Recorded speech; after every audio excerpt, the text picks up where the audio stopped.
És una plataforma de social travel on els usuaris poden crear i guardar les seves pròpies experiències de viatges, després customitzar-les i viatjar després amb elles de manera offline i, per últim, compartir-les.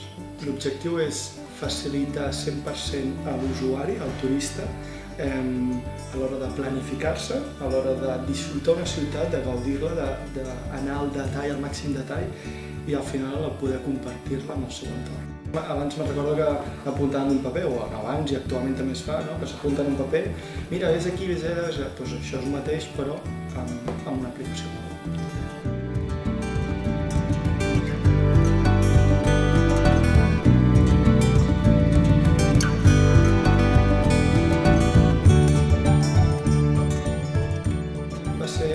El meu soci Jordi Gámez i jo treballàvem a una consultora financera, a KPMG, i allò de treballar moltes hores i de fer un cafè a les tantes de la nit vam dir, ostres, quina llàstima que no estem fent aquestes hores per un objectiu propi. No érem amics, però allà vam veure que compartíem una aspiració i una qualitat, que és el tema emprenedor, volíem fer alguna cosa.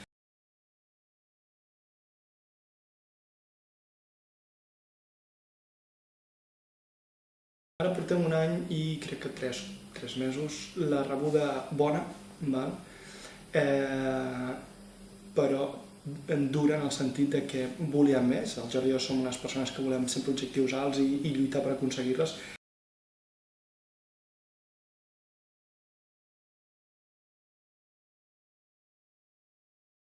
Com he comentat abans, he deixat una pinzellada, ens absorbeix molt el tema d'aconseguir finançament, pel context econòmic. Aquesta és una via que ho lidera tota la part del Jordi, i després a nivell de producte.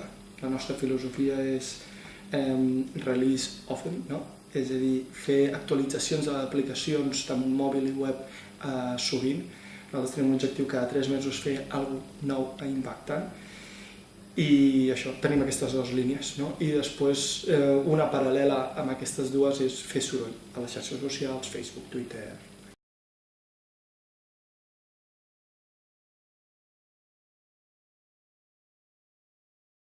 Vam començar a nivell europeu perquè nosaltres ens centrem sobretot a weekend breakers, és a dir, escapades de 3-4 dies a ciutats sobretot europees, perquè ens basem molt en els fluxes que fan les low cost.